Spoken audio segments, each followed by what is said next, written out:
I think what I was trying to get to is that the purpose of today is to explore a little bit about the history, labor history, and in the context of racism and inequality in this country, and what role the labor movement has played and not played, and what choices we have made, the labor movement has made in history. We are going to discuss, go over critical choices that labor leaders have made across the history of social movements in this country, and then discuss and identify ways in which those points, historic points, have impacted our own organization. So that's the context of the discussion today. Let's please remember our community agreements. Some of the discussions can be hard, can be difficult, but we are a community, and we remember to step up, or let people say what they have to say, respect their opinions, and just step up and just let it happen.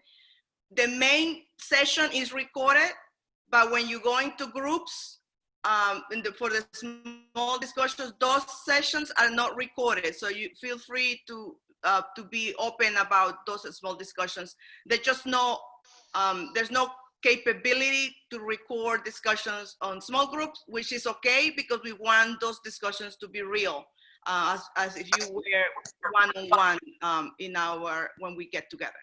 So those are my general purposes for today. Let's just be open, and let's try to make don't tell me to be open.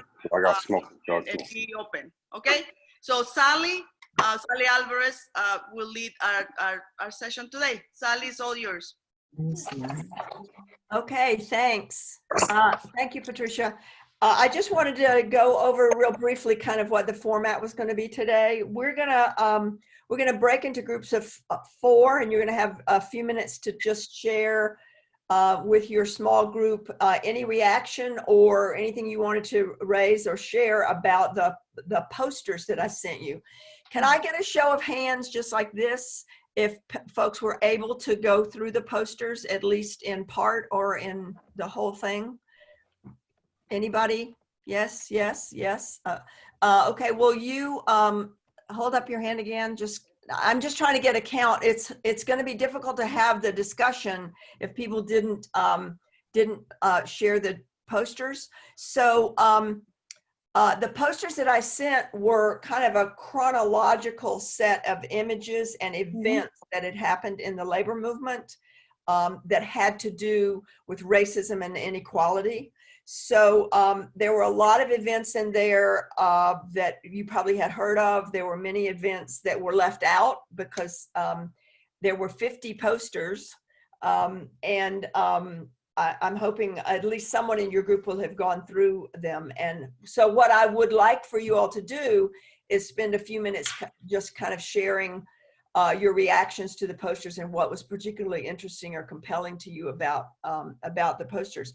Then we're going to come back, and I'm going to do a presentation about 10 significant choice points that through the history of the American labor movement, labor has either decided to head off in a direction of solidarity or head off in a direction of division around race and equity and gender and immigration and a number of different dimensions.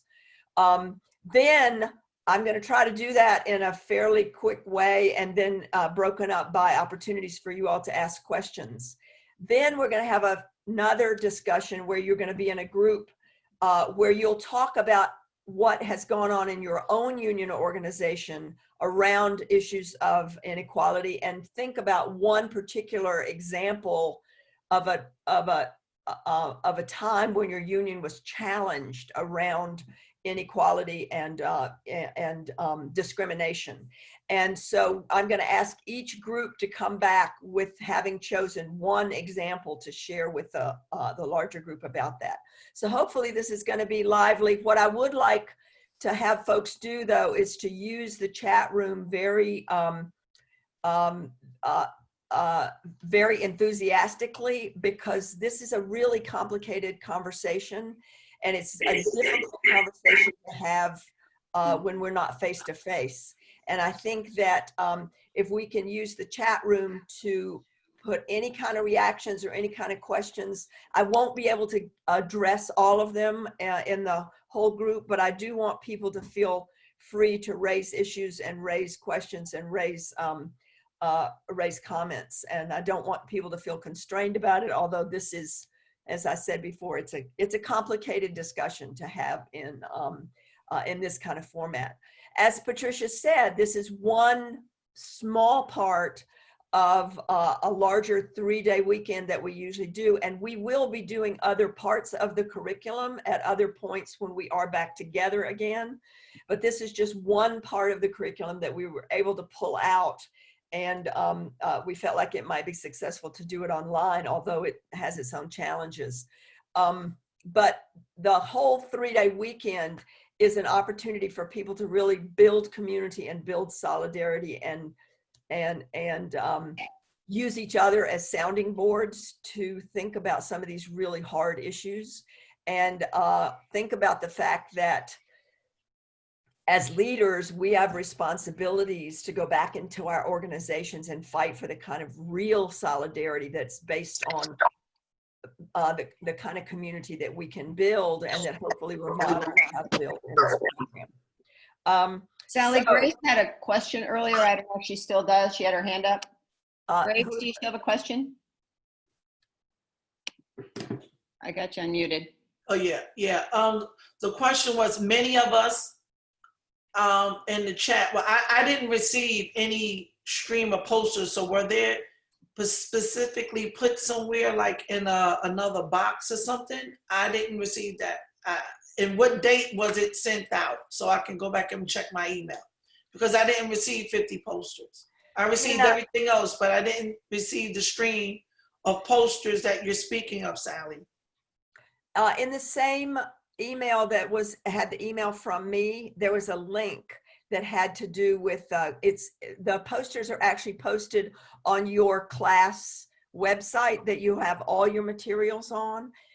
Who is it that can you give me a show of hands if you were not able to access the posters? You didn't know where they were or couldn't find them? Okay, it looks to me like we did have some folks who were like that.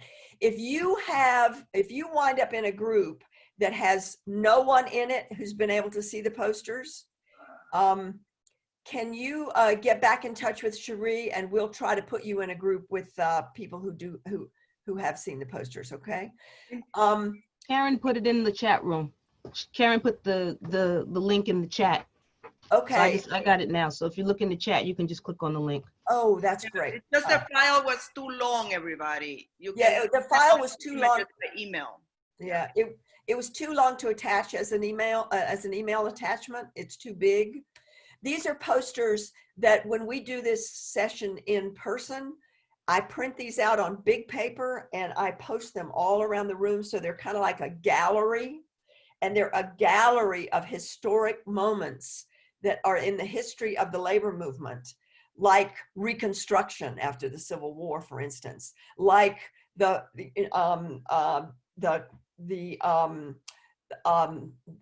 convict labor that was started as a system of exploiting Black labor after the Civil War. And some major strikes that had to do with racial issues. So those were the posters, and I'm sorry that folks weren't able to access them. But hopefully, in your group there will be someone who was able to do it. And if you would like to have a discussion about anything that has to do with inequality and the labor movement's approach and reaction and response to inequality, either on the part of your own union or on the part of the larger labor movement, please feel free to have a discussion about that too. I'm going to give you about 15 minutes, and then we'll come back and people can post comments and raise questions for a few minutes before we launch into the presentation on the choice points that the labor movement has faced. Okay, so why don't we just spend a few minutes, if folks would like to either post anything on chat about what their discussion was like, or if they would like to make a comment to the group, if they would raise their hand. I'll try to call on you. And I would like to get a sense of what kind of discussions were going on and how people responded to the posters, just to get a sense of that. And I would like, if you did access the posters, I'd like for you to write on the chat room which poster you had chosen to talk about, because I would really like to get some reaction to the posters if you were able to access them. Okay. Leah has her hand up. Okay, Leah. Oh, I was testing it out to see if it worked. I mean, I've got plenty to say on the subject, but we just in general talked about the posters. We didn't pick one, and then we just started talking about racism in America. So it was myself, Karen, Iris, and Laura, and we talked about the inequalities within the health system, and how people that are Black and brown are having a higher rate of infection. We talked about the workplace and around the coronavirus, how they're not getting accolades for, maybe the person who's in the store serving your coffee. They're not getting any accolades, but they're at work. They have to be at work and don't have necessarily the same protections. And then Karen talked about, the hospitals that are in the more affluent neighborhoods or have a high population of non-minorities having the better service, and the lower ones not. One of the lower ones she mentioned is Brookdale Hospital, which is where I was born. So we talked about that. And then I talked about my union's 40+ racial discrimination lawsuit that we have ongoing, and some of the measures that we've put in place in our process of trying to get out of this lawsuit, and how easy it is for it to flip back the opposite way. Some people say, well, we're about even, minority to non-minority, so everything should be good, but it doesn't really matter whoever's in control. If it's white in control, Black, brown, the person who's in control is the one who tends to be the racist, right? Whoever has the power tends to abuse it. So really trying to put the systems in place so that it's fair, and how one way possibly is appealing to people's values in terms of what does the labor movement supposed to stand for. What did it come, what is it supposed to do, and then match it up to your actions and see that we're not really doing what it says it's supposed to do. Yeah, that's a really good segue, I think, into what we're going to be talking about in terms of the choice points. I'm going to call on Donald because he had his hand up also, but then I'm going to try to move into the presentation, and we will have other opportunities, and you will have an opportunity to meet with a somewhat larger group after the presentation to have some of these discussions. So Donald, did you have a comment? Yeah, so we spoke about in our group, we went over the posters, and looking at the posters, some of the comments that we came up with was seeing the disparity between on the lines of race. That's where you got organizations like CBTU and LACLA that were formed because certain groups in society, like Latinos and African Americans, their views weren't being heard within the labor movement itself. We spoke about that, and then we got to the photo that said, what is labor's choice to be in the age of COVID-19? And the discussion around that was the stimulus package that are happening for people that are just getting them by, and looking at things like suspending rent, suspending mortgages, right? Because people just can't afford by missing paychecks for a short period of time, right? The realities are there, and there needs to be a permanent solution after this is all said and done, where we look at permanent income, we look at infuse of supplements to people to make sure that they get by, similar to the Fight for 15 when labor was at the front of that battle. So that was our discussion. Right. Those are all really great contributions. And I think at the end of this, when we do get back into our other groups, I mean, the critical question at the end of this is that the coronavirus has foregrounded and just exploded people's awareness of these divisions that have existed for hundreds of years and that have never been healed.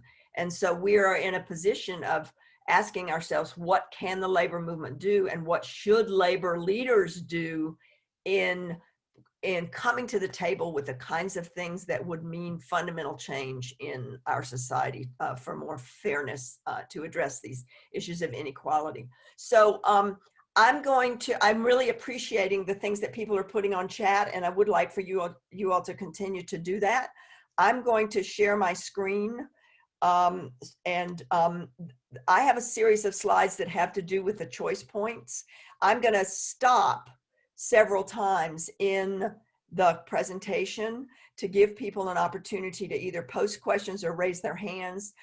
I would appreciate it if in the times that I stop in the slides, if people would limit themselves to questions of clarification rather than comments about what we're raising. I'd really appreciate if people would put their comments on the chat, because there's so much input that people have on this. There's just not any way for me to do justice to the comments that people are going to have. So I'm going to trust that folks will hold on to their comments and raise them in the small groups that they are going to be in at the end of the presentation. Okay? So is everybody set with this? I'm going to share my screen.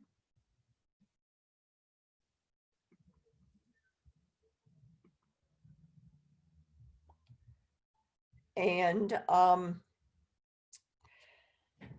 what I'd like to do is use this opportunity to talk about the history of the actual U.S. labor movement, the organized labor movement. And I'm going to do a little bit first off about the roots of racism in the United States, in United States history.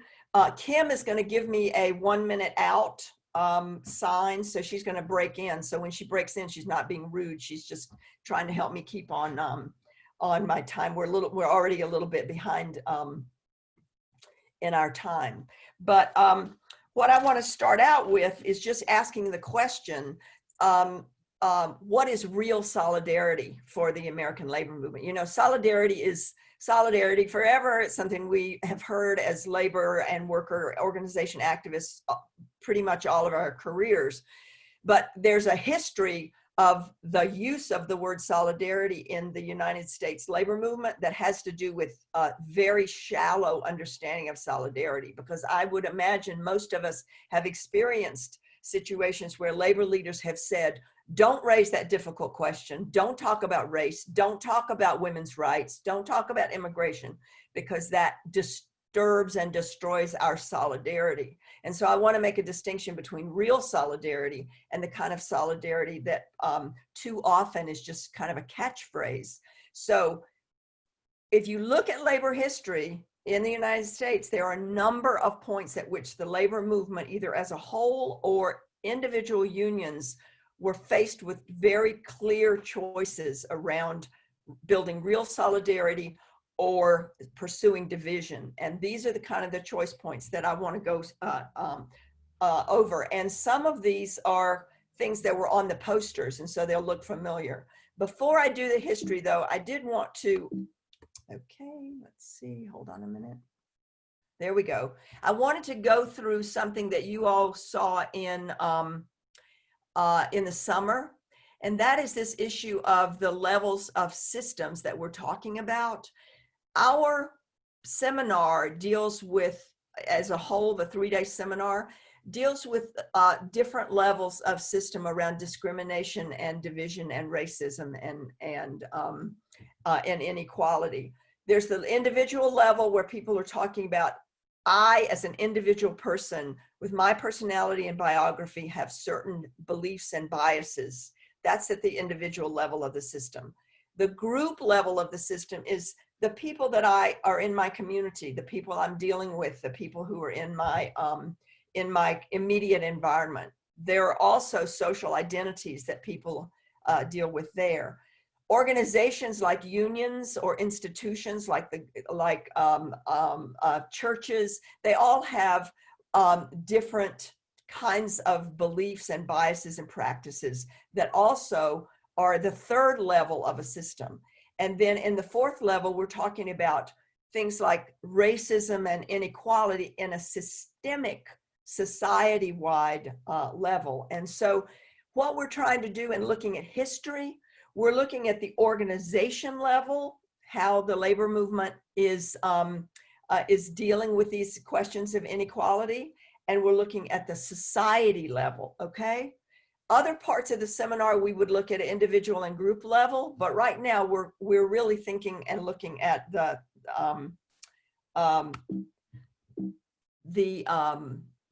organization and society level. Okay, so this is supposed to be, I don't know why this is not. Okay, I wanted to start off with a W.E.B. Du Bois quote from 1912. The problem of the 20th century is the problem of the color line. That's a very famous quote. And he was an active scholar and historian who was pushing at the time for the recognition of racism and racial discrimination to be seen as the theme of American history. And it's the lens, I mean, some people have called it racism is the original sin of American culture because of how our society was formed and our nation was built on the backs of enslaved Africans. So the first point I want to make is that America as a whole was a nation forged from systems of forced labor. Indentured servitude, slavery, 1619, 400 years ago was the first time Africans were sold on the continental United States. And at that time, there was not a codified or systemic belief that was represented in laws about the servitude of Africans in American culture. It was colonial America, but there was no actual articulation of discrimination built into the code. It was socially constructed, and it was constructed as a way of justifying the exploitation and theft of the labor of Black people to build the wealth of the United States. So America was built along racial fault lines. There were a number of things that were covered in the posters, and I just wanted to point out three events in American culture that illustrate the role that race has played in building the economy and the society as we know it. The first was Bacon's Rebellion. People might remember from reading about it that 100 years before the Revolutionary War, Black and white small farmers and indentured servants got together and they burned Jamestown to the ground. And they did it in rebellion against the colonial authorities. It freaked out the colonial authorities so badly that 4 years later, they started a process of creating what they called the Virginia Slave Codes, which actually codified that white indentured servants, once their indentured period was over, were free. Black indentured servants and Black people in general in Virginia, according to the Virginia Slave Codes, were slaves for life.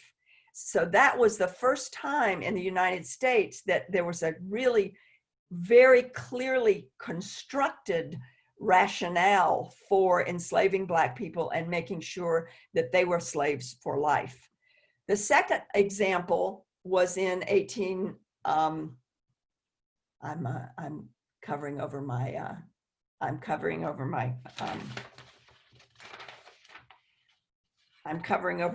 year, 1836, in the Alamo. Who knew that the Alamo was actually about slavery? Mexico, under Spanish rule, had outlawed slavery. The reason the Alamo was fought was because white Texan slaveholders wanted Texas to be part of the United States so they can maintain slavery.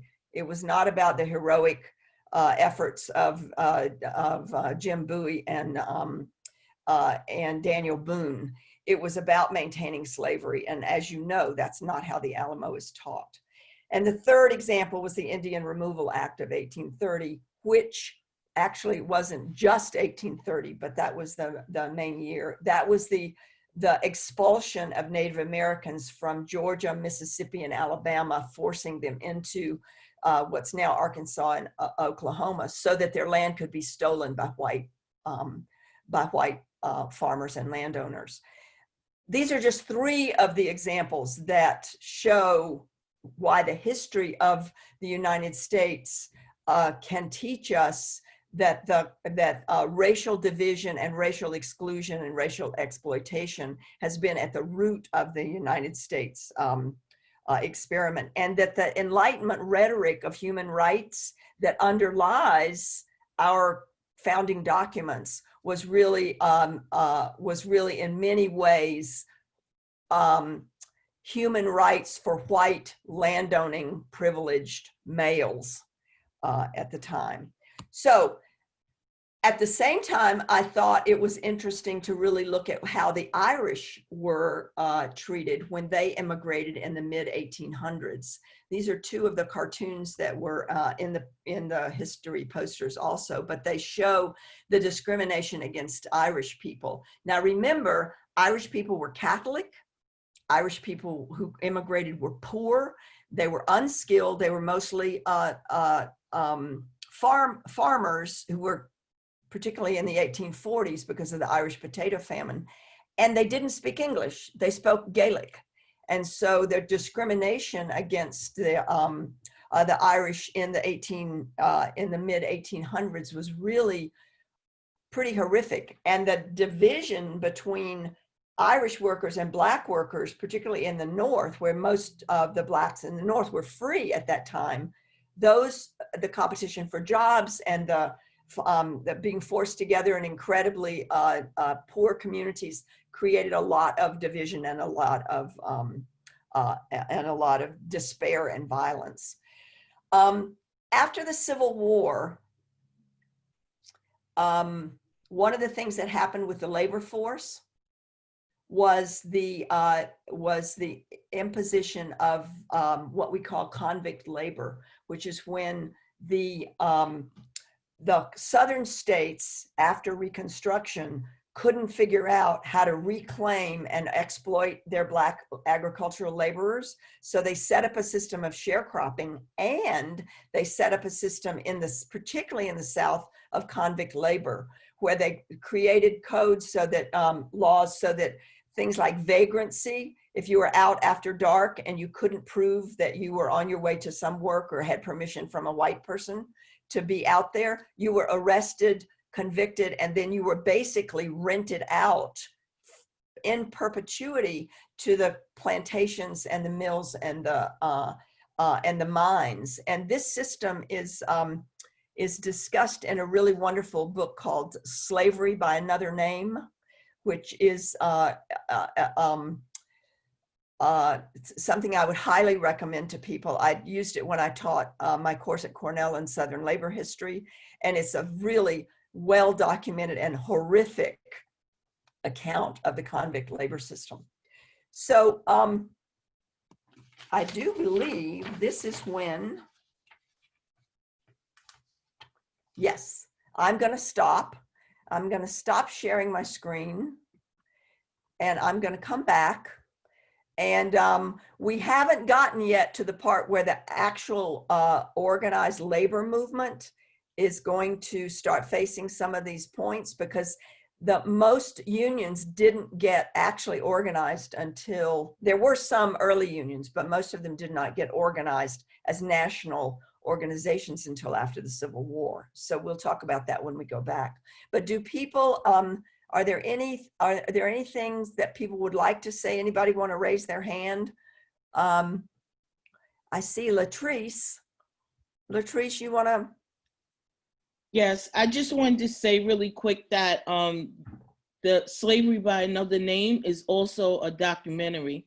So for those that don't want to read it, they can see it. I used to, when I was in the classroom, I was a social studies teacher, I used to show it to my students, and we used to have a conversation around it. So thank you, Latrice. It is I used the book one year in my class at Cornell, and the book is so horrendous. It is really a horrendous book that the next year I actually had the students watch the video instead of having to read the book.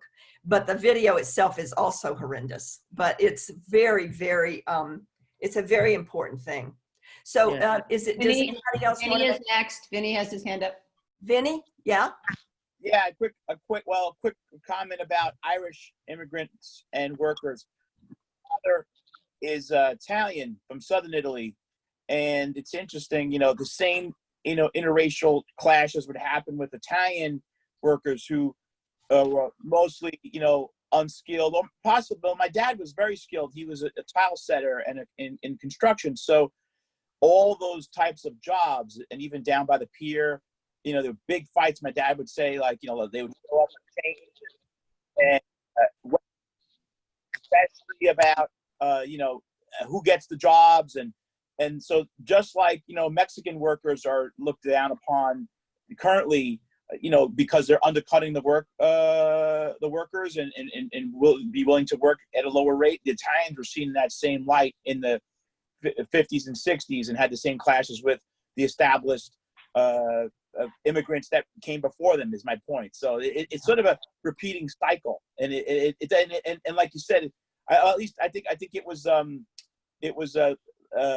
Leah said, who said it before, it doesn't matter who's in power, the people in power end up trying to control and keep their power against the folks who are different or may disrupt their control. So Absolutely. Thank you, Vinny. Yeah, that's a really important point. And I do think that the unique thing about the history of the United States, the United States is an amalgamated culture. And it was created by people who, for either voluntarily or involuntarily, came into the United States, what became the United States, except for Native Americans.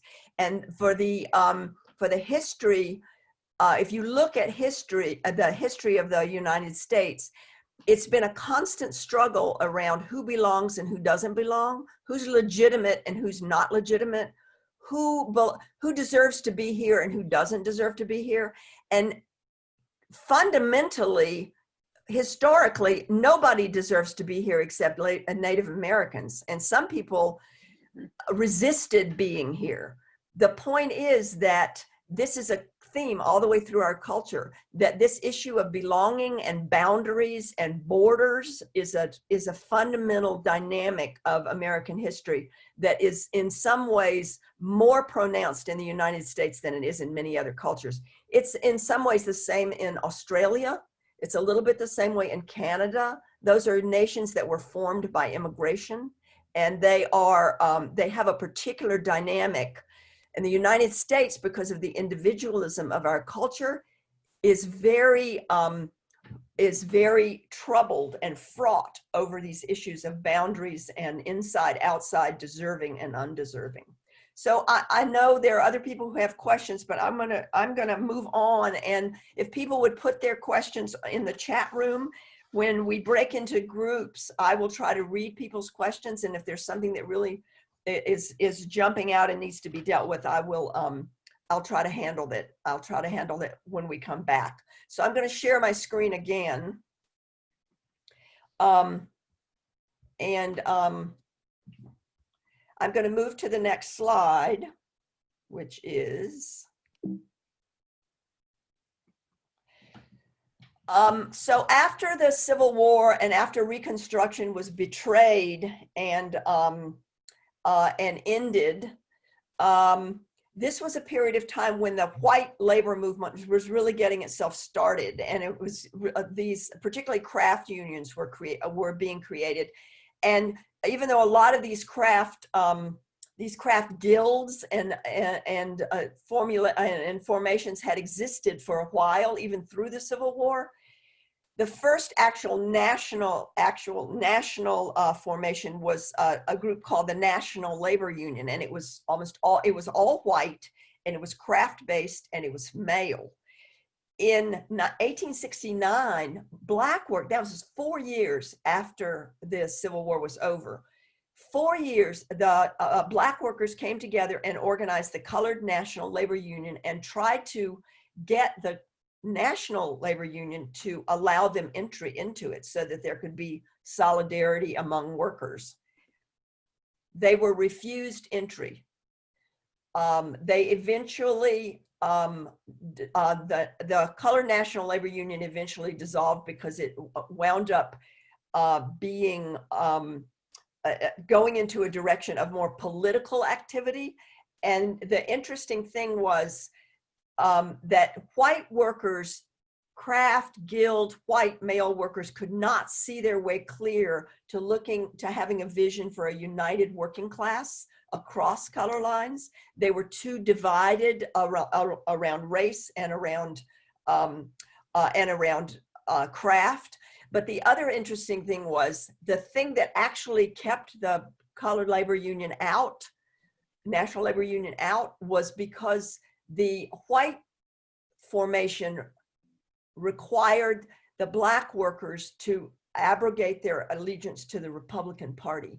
And it was the Republican Party who had led the fight against slavery in terms of Lincoln's leadership during the Civil War, and they were not willing to give up their allegiance to the Republican Party.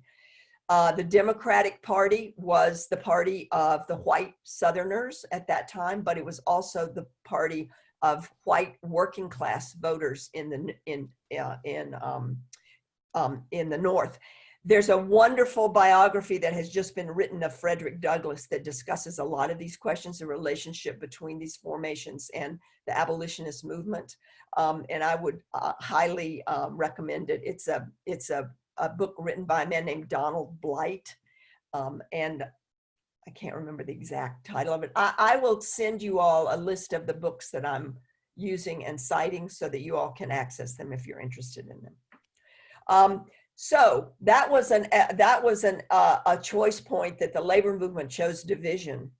However, there were two formations at the turn of the century, the Knights of Labor and the Industrial Workers of the World, both of whom actually tried to organize across color lines. And that was a significant choice point. Both of those organizations were basically destroyed, and the AFL grew out of the Knights of Labor because the craft unions decided that the Knights of Labor were too interested in organizing across all of these different divisions. And so they started their more exclusionary American Federation of Labor. That was the start of that. But this was a choice point, second choice point, where these organizations actually chose real solidarity.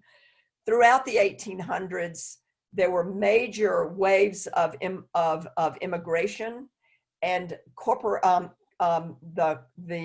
corporate moguls pulled immigrants in order to do cheap labor and build their wealth. At the same time, the labor movement was putting forth discriminatory and anti-immigrant messages because they wanted to keep America for white Americans. And this was a point at which Jay Gould said, you all know who Jay Gould was. He was a railroad magnate. He said, I can hire half the working class to kill the other half. That was a famous quote by one of the lords of the Gilded Age. This is an example, choice point 3, American Federation of Labor.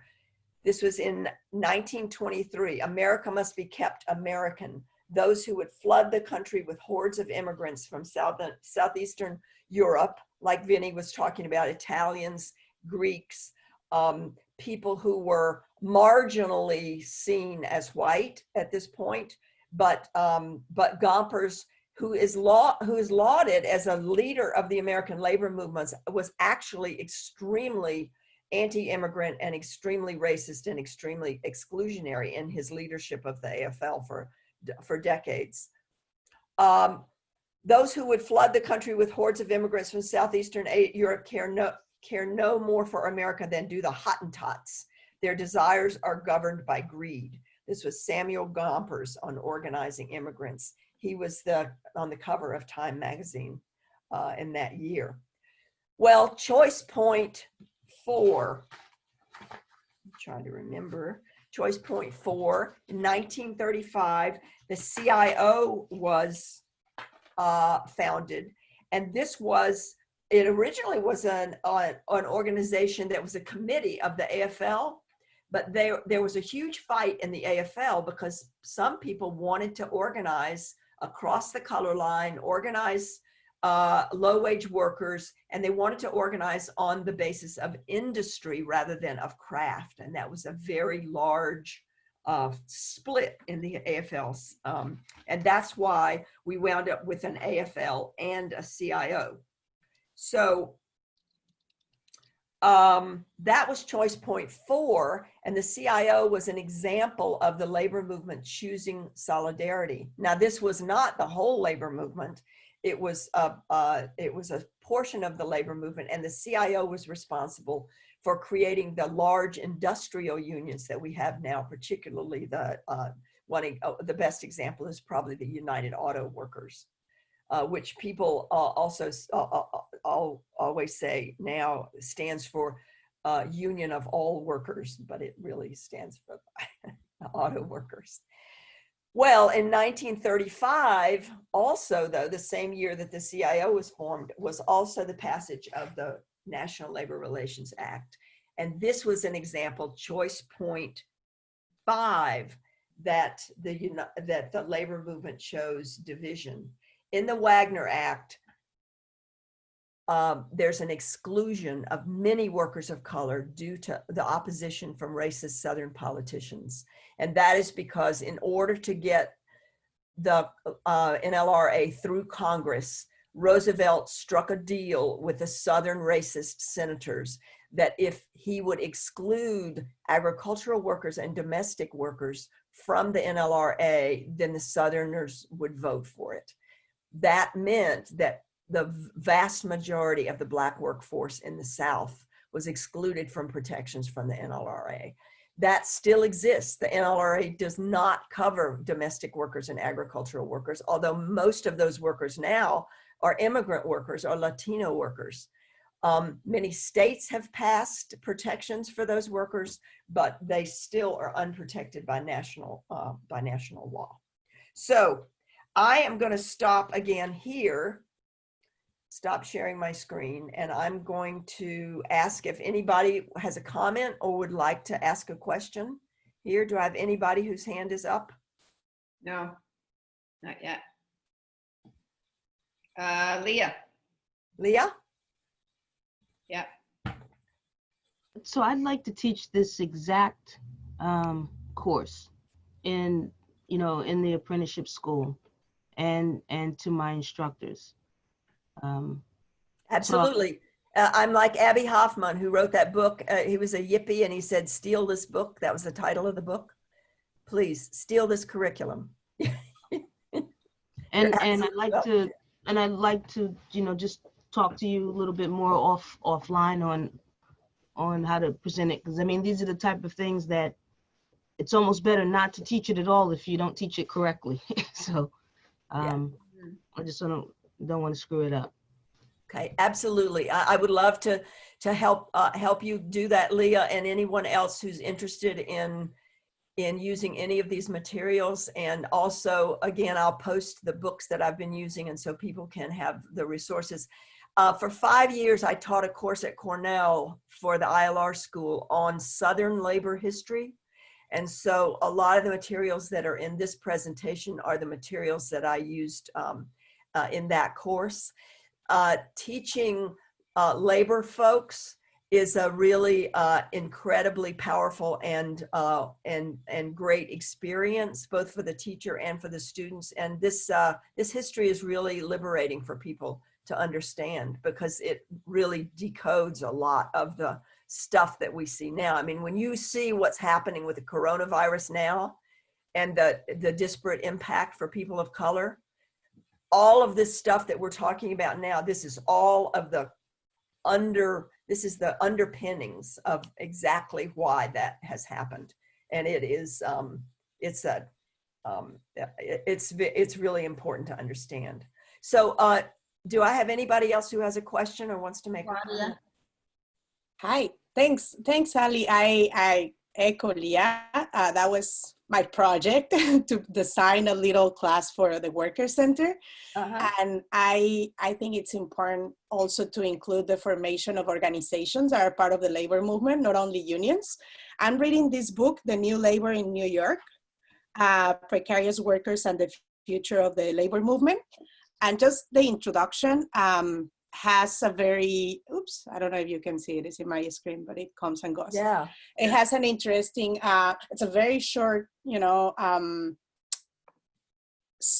history of how worker centers emerge and the tensions and possibilities between unions and worker centers. And as someone who is taking this class and is learning from you, but also doing active work with worker centers, I just see, like the possibilities, right, coming. And I see them happening on the ground right now with the COVID relief work that we are doing. We're partnering with Local 79 and other unions to distribute food to people in Queens and other boroughs who can't work right now.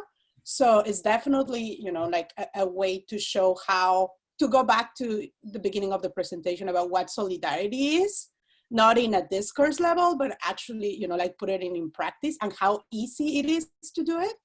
Because when we talk about workers, it's not immigrant workers, Black workers, brown workers, is workers, right? Like, and that was part of the conversation we had in one of the groups.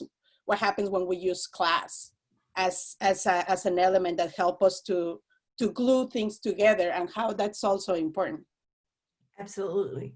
Thank you so much, Claudia. That's a really important, input. And I would like to say, when we use the history posters in the room, I usually put a timeline under it, and people fill in to the timeline when their organizations got started. And particularly for worker centers and for the organizations of immigrant workers that have happened over the last 20 years, those are incredibly important and have made such a difference in the responsiveness of the labor movement and of unions to some of the issues that they were making the wrong choice about before the emergence of these groups. So actually, that's a good segue. Did I ignore somebody else, or can we go on? There's one more, Sally. Sharon De Silva. Sharon? Yes, I just wanted to make a quick statement, and my statement is this. I think it's extremely important for us to look at the history of labor and labor movements within the United States. And usually when we're analyzing that history, we're looking at trying to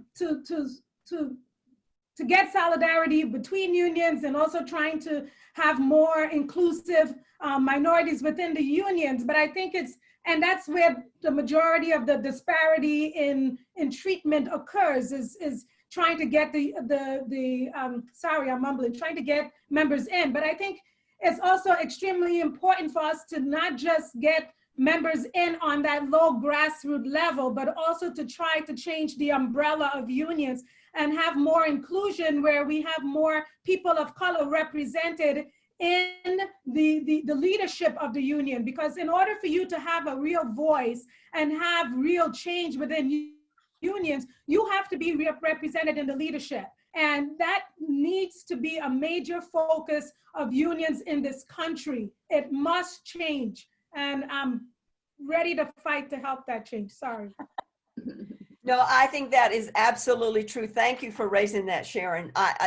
That's so critical. And, that has been changing over time in the labor movement. And part of that is the push from these organizations, some that Claudia was talking about, and then some too that Donald was talking about, that there is a push and there is awareness, but it's not enough. So let's go back to the PowerPoint, because now we're getting ready to go into a little bit more modern history about what's been going on. But the next choice point that I wanted to go over was choice point 6.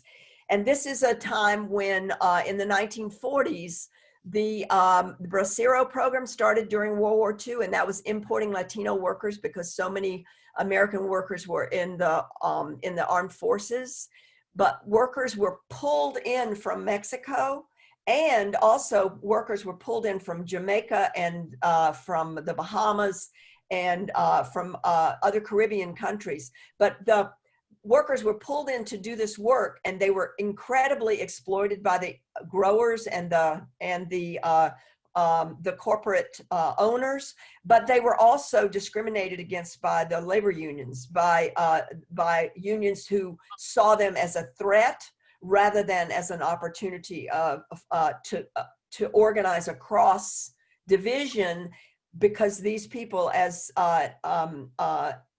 Claudia was saying, these people were workers too. And if you look at this along the dimension of class, clearly workers coming in like this, doing this kind of work, should be organized and united with the people who were already there. It was very hard, given the reality of American culture and American racism, for this to happen. So this is choice point 6, and it was a choice point where division was chosen.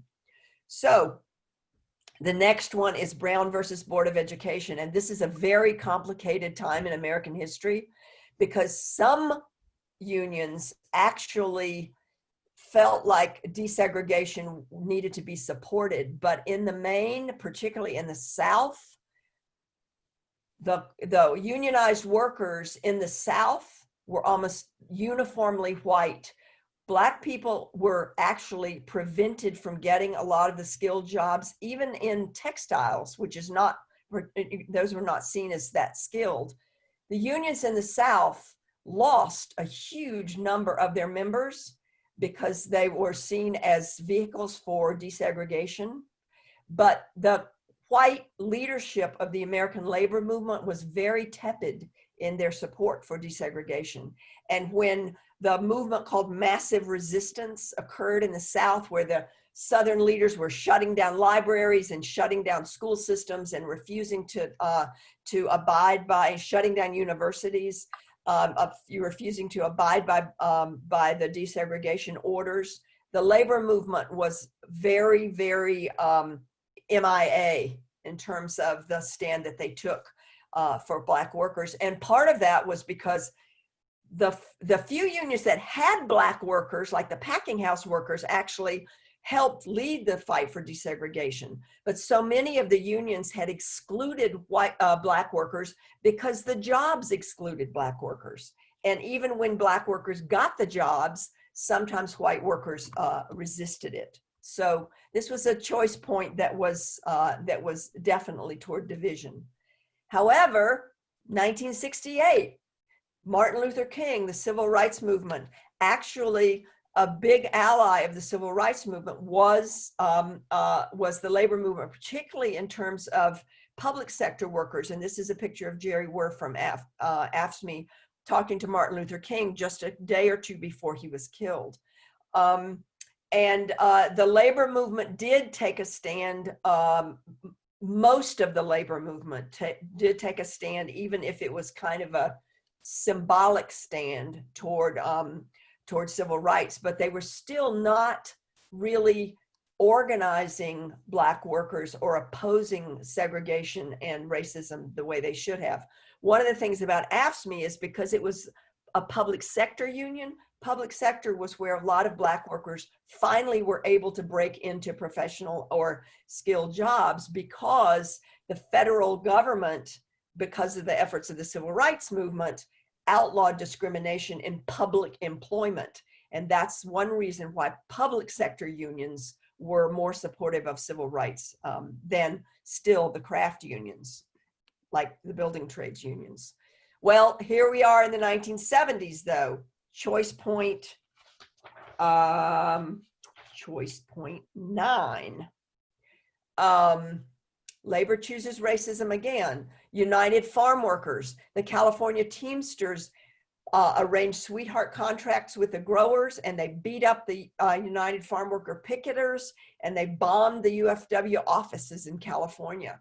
this was a real choice point for whether or not the labor movement would help organize and help support the organizing of farm workers. And the labor movement chose division. This in the 1970s was also, late 60s and early 70s was also the anti-Vietnam War movement. And the Teamsters and construction trades also beat up the anti-war demonstrators. So this was a period of great social division. This was a division around who was legitimate, who was not legitimate, whose voice in America was legitimate, and whose voice was not legitimate. So that was a choice for division. Now, in 1995, the leadership of the AFL-CIO switched, took a major turn. John Sweeney was elected, and the old guard was in many ways flushed out of the AFL-CIO. Not all of it, but a significant amount of it. And in the early part of the 21st century, the AFL-CIO actually took a stand and changed its policy on immigrant workers and immigrant worker rights and became supportive of organizing immigrant workers. Now, that didn't mean every union was supportive, but the AFL-CIO had the bully pulpit of the labor movement. And so this became an opportunity for there to be some unity between workers of color, particularly Latino workers, but also African-American workers and the labor movement. And the labor movement, starting in 1995, started to become more progressive around some of these racial issues. Like Sharon said, this issue of leadership is still a hard nut to crack. I mean, a lot of the leadership of these unions don't look like their membership. They're still the exclusive preserve of white, in some ways, craft-oriented males, particularly the building trades and the more conservative private sector unions. Public sector unions are more diverse in terms of both their membership and their leadership. So 2016, we wind up with the labor movement split around, and we have to say, this is to a great extent a reaction against the 8 years of the Obama administration, where the racism of white workers was and white Americans was egged on by a lot of the organizational forms like the Tea Party and the alt-right that emerged during this time. So in 2016, we had white workers voting for Donald Trump in great numbers, in numbers that if they had not, if the labor movement had done a better job, I think we would not be having the situation that we're having now. And here's a picture of a hard-hatted worker saying, "I'm ready to work on the wall." And I think that's a pretty good example of the kind of division that we still have among workers in the United States. So the last slide I had was about the coronavirus, the pandemic. And the question I have here is that worldwide in this moment, all workers face both opportunities and risks, but workers of color and marginalized workers are suffering more. So what will organized labor choose? What will workers choose? And what is the responsibility of our organizations to fight against this inequality and fight against this discrimination and fight against these divisions and fight for a world where workers are at the table, their interests are primary priorities for policies that have to do with social issues and justice issues. And right now we have a set of challenges facing us, and it's unclear right now exactly where we're going to go. So that's the last slide. And what I'd like to do is stop and ask if there are any more questions or comments. But for the last few minutes of our time together, we are going to go into small groups and have a little bit more discussion. So I'm going to stop my screen share And I'm gonna go right into small groups because you're behind on the yeah, schedule. I am behind on, I am behind. So let me go back into screen share and share my last slide, which gives the directions for what we want to do in our small group. So here's some just some questions that I'd like you all to consider in your group. And we're going to post these in the chat room, okay? So here are the questions. In my organization, what's an example of a moment when we face the challenge of building real unity across difference, particularly on either race or gender? What happened? What did it look like? And what worked about the way it was handled that built real solidarity or didn't build solidarity? What would I do differently if I had the chance to do it over? Now, in your group, you're going to have 5 or 6 people in your group, and I'd like for the group to share with each other any examples that people want to share about of something that happened in their union around these questions. And then I'd like each group to decide one example that they'd like to share, and hopefully we'll have enough time when we get back for people to very briefly share what example they wanted to talk a little bit about with the class, okay? So in your group, you should choose both a recorder and a reporter, somebody to actually take notes, and then to somebody to actually report when we get back. And I'll ask the reporters to raise their hands so that I can call on each reporter, because I don't know who the reporter is going to be in your group. You'll need to raise your hand so you can report on your group. Okay, so we're going to post these in the chat room, and Cherie is going to put you all in groups. Welcome back, folks. So I hope people had a productive discussion, and what I'd like to do is have reporters from each group raise their hand. Sally, hold on. Okay. Sally? Yeah. Okay. I muted everybody, but now you're on unmute. Go ahead. Okay. I hope everybody had a productive discussion. What I'd like for people to do is I would like for people to, whoever the recorders are from each group, we had 5 groups. Is that correct, Cherie? Or do we have 6? Yeah, 6.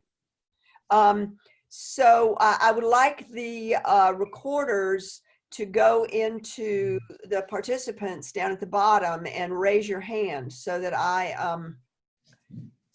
know who the reporters were. Okay.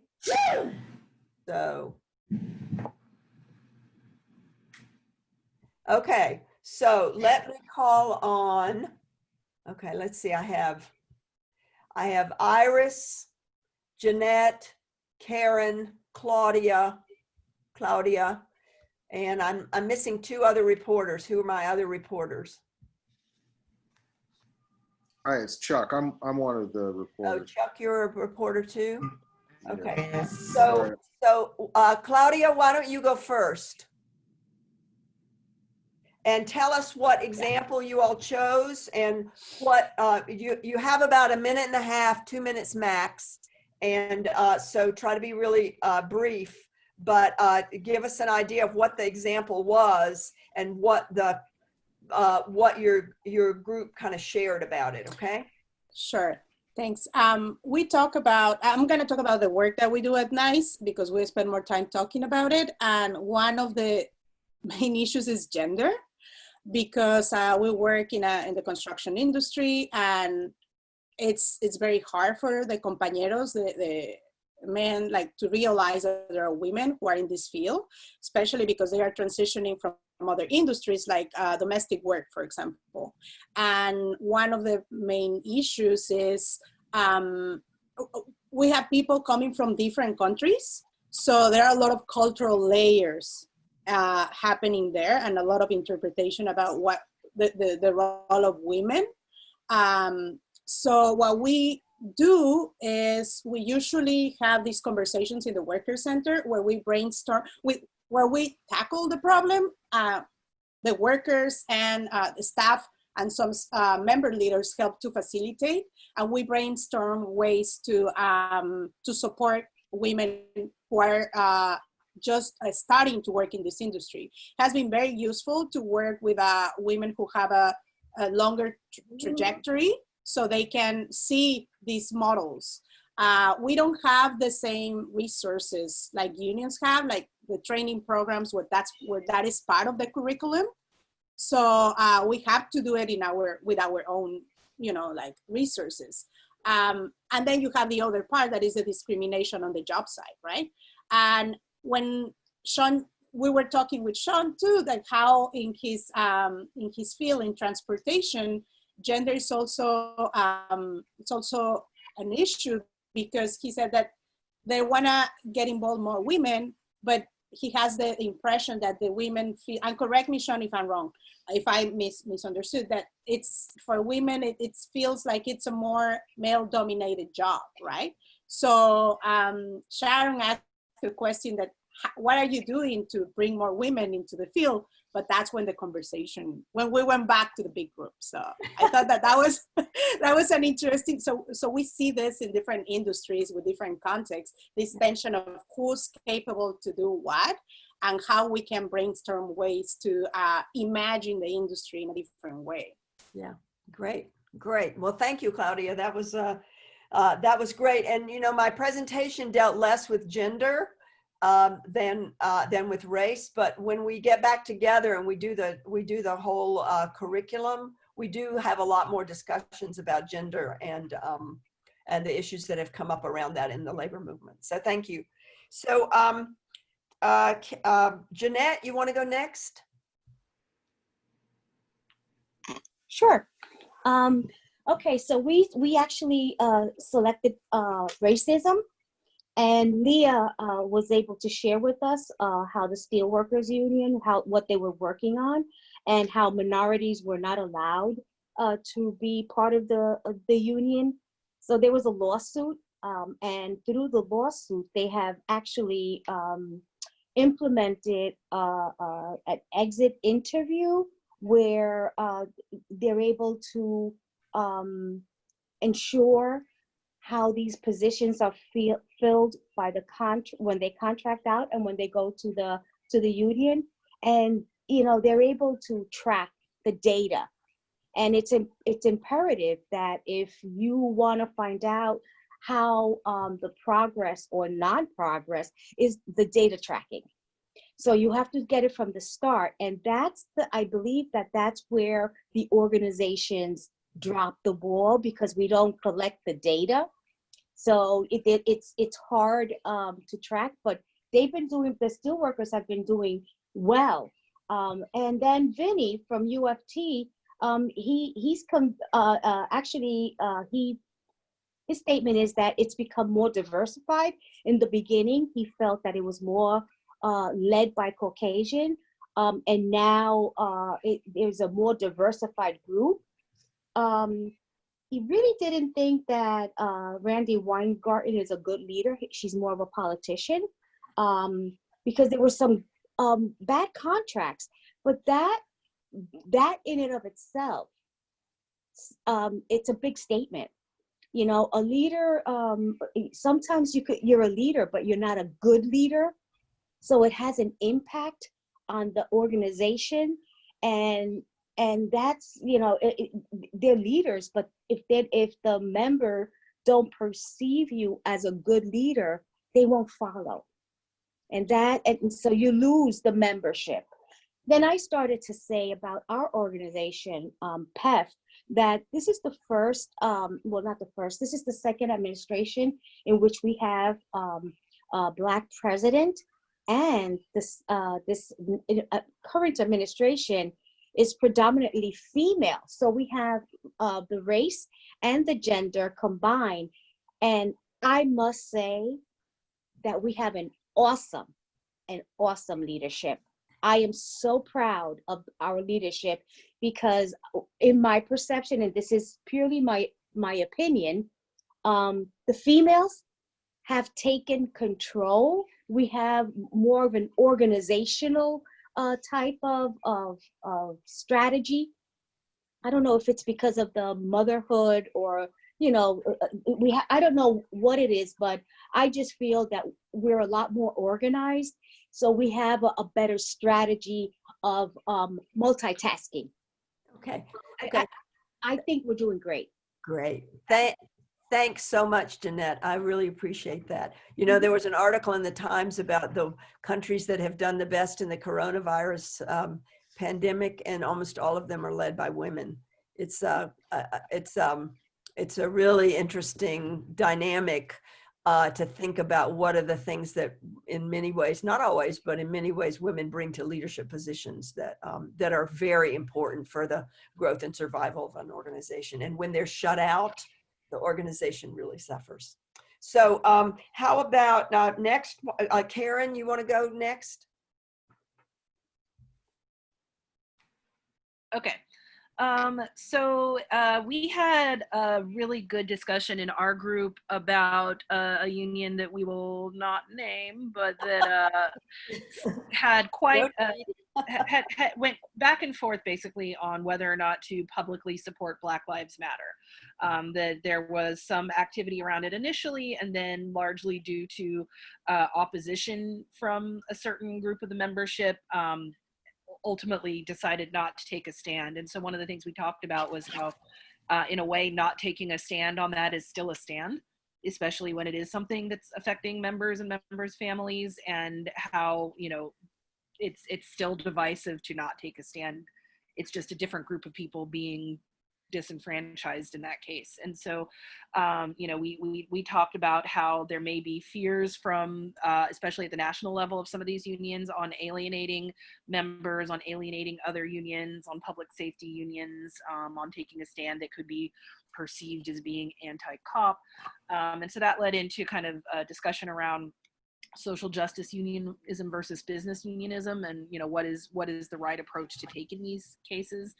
And when we started talking about solutions, you know, one of the things that was suggested was teaching around implicit bias, but even that gets pushed back because, you know, members feel singled out by that. They feel like they're being called out, and it's hard sometimes to challenge members. So we talked about how can unions really do the work of finding ways to challenge members in ways that are uncomfortable, but ultimately are building towards solidarity. You know, how do we make sure that our leaders and our members are able to talk about implicit bias without demonizing other members or groups of members, or implying that the members are the problem, and really going back to being able to talk about the systems that are the problem and how do we kind of work together to challenge the systems. So hopefully that kind of sums up where we went. Great. That's great, Karen. And you know, that is a really important issue with union leaders, about how to deal with these issues with their members and how to do it in a way that actually does challenge people. These are difficult questions, but at the same time, builds the community and the ability of people to actually face up to the real difficult issues. That's one of the reasons we talk about the level of systems issue, because I think sometimes people get triggered by raising a challenge thinking that it's at the individual level, and what you're really doing is talking about it at a systems level or an organizational level. And that doesn't mean that people aren't biased as individuals, but if they can kind of frame it in a way that doesn't elicit some of that defensiveness, it can be more effective. So Iris, thank you, Karen. Iris, you want to go next? Hello. Sure. Yes, sorry, I would love to. That's okay. Trying to unmute. Yeah, in my group was Tamara, Emily, Tracy, and John, and we had a really great discussion. We actually spoke of both class and race. We used a few different examples. We used the con-con. We used an example of a class of people, individuals from Nepal, Napoleon individuals being hired, as well as we talked about some of the Poor People's Campaign. I think what we agreed, the most successful campaign was the con-con, and not just for PEF, but for all unions, because everyone came together. We thought maybe fear was the motivator, but it created some true solidarity and common ground. People were more afraid of losing power than they were of, you know, losing any like type of class or gender issue with their coworker colleague. But this actually brought a lot of people together. It was very successful. I think that Tracy talked about individuals from his organization, you know, got really upset over class and race. They had thought that individuals from Nepal were taking their jobs, and people started to really human sharing. He did they really did a lot, and it was successful. And I think, you know, Tracy also pointed out a point is, you know, people aren't taking our jobs. We lose them. You know, if you want your job, keep it. Be passionate, be dedicated. There's always going to be someone better, always someone lesser as far as skills. That's not individualistic. That's kind of more work ethic. And then also, Emily, I think in closure, we talked about the Poor People's Campaign, and that they build unity, you know, across class, because the biggest thing with the poor is they want to separate them. And they would say, oh, women are taking our jobs. Oh, Mexicans are taking our jobs. Oh, the Irish are taking our jobs. Oh, you know, whatever divide that they want to use, you know, they're going to. And so I think I really love what her union does is they educate initially the working class and the masses, so they understand dividing us is done to hurt us. Like, it's divisive, and it's kind of like them getting in our group, in our heads, in our jobs, and they're taking over, you know, and it's only going to divide and hurt us. So I think, you know, there are a lot of valid points in just coming together in solidarity. And what we really did is, at a group level, just didn't accept it. And I think the one thing I really liked, and that was said by John, Tamara, Emily, Tracy, and myself, is, you know, you have to have those courageous conversations. You know, that's what people, like, whatever we learned and what we called it. But I do agree. And one of the major points is people don't want to disrupt, you know, the status quo. They don't want to upset people, because conversations that are to be had aren't comfortable. But, you know, I think the best thing we can be is be uncomfortable being comfortable. I'm going to have to stop you because we're after 11, but I do appreciate that. I do appreciate that report back. Sounds like you all had a really productive discussion with a lot of positive things coming out of it. I have one more report. Chuck, are you still there? I'm sorry we're running a little bit over, but we'll try to wrap this up as quickly as possible. Chuck? Are you muted? Yeah, here. I'm sorry. I just had to unmute myself. I'll be very brief, or I will try. Cordelia, it was Cordelia, me, Michelle, Donald, Chevelle. I don't think I'm missing anyone. Cordelia mentioned that she was the first teacher of color who is the president of her local. And part of that has been demographics. But she also noted that some people showed the way for her to enter the union and be more active. She noted that many people of color don't trust unions and don't see themselves as being welcome there, and that she and her local are trying to change that. Cordelia and Shakira both noted that to be a woman of color is 2 strikes against them, and it makes leadership more difficult. Shakira feels strongly that some women in her union are sort of, she suspects that there is an element of tokenism there, that women are brought in just to kind of make things look better when the underlying power structure is continuing.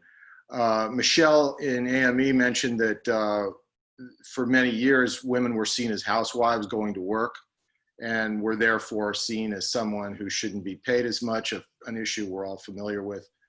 And that AME is grappling with that, but it's a massive issue, that women are still fighting for recognition, even though they're the majority of people in the union.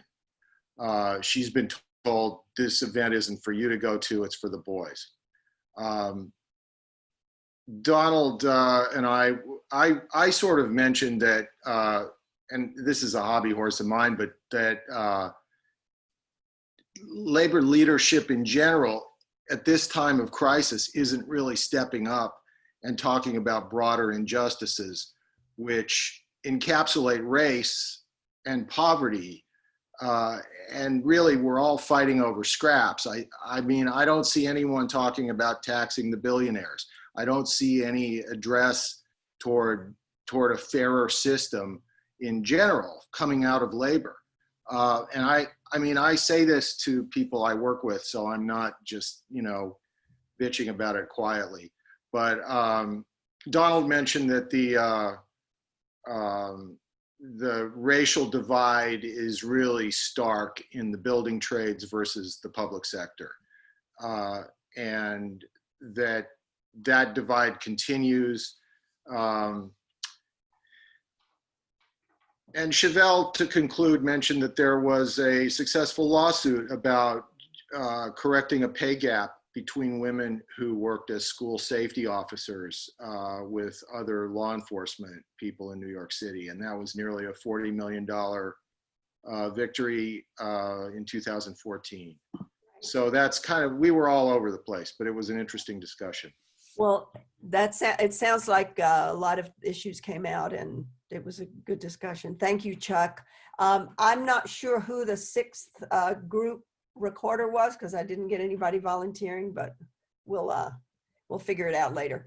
I really appreciate people's hanging in here. We are about 5 minutes over, and I think Patricia wanted to wrap us up and usher us out with a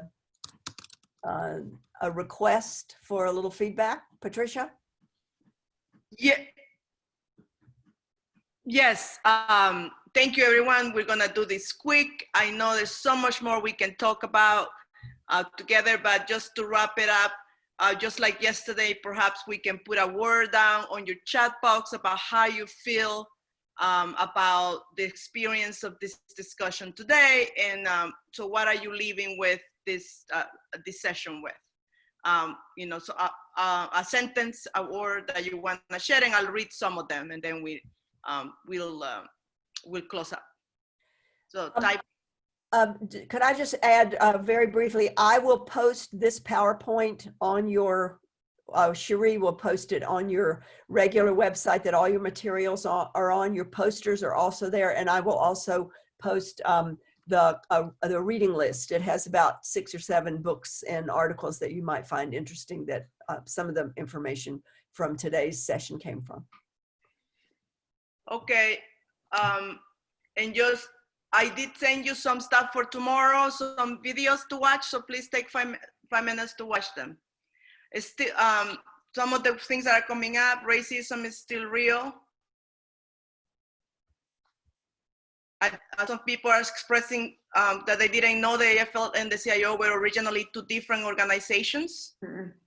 Some feel that we need a lot more time to have these discussions and unpack all the emotions. Some feel frustrated, but they haven't lost hope that things can change. Affirmative racism continues. Racism is still real and very raw. And just to say that we will have, hopefully when we get back together, we get a time to talk more about what this means for us as a group and for the labor movement. Some are expressing they're grateful and they're glad that we are able to have these tough discussions and we be honest with each other, appreciate the conversation.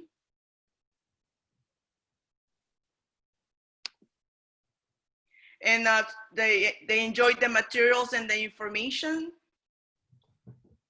And we also have to keep an eye open for addressing inequalities all the time. And thank you this is a very great, very important discussion for us to have. Institutional racism still exists, the hostility, the poverty, and we need to create change. And we enjoy learning from each other and learning and sharing. So with that, I think that's always our hope, that we learn from each other and that we create a community that is able to have tough discussions about these issues, and we will continue. And I'm just grateful for your time. I'll see you all tomorrow, and we will continue to have some discussions about the global economy take a moment to read your articles and watch the clips, okay? And we'll see you tomorrow morning. Thank you for your time. I love you all. Solidarity forever.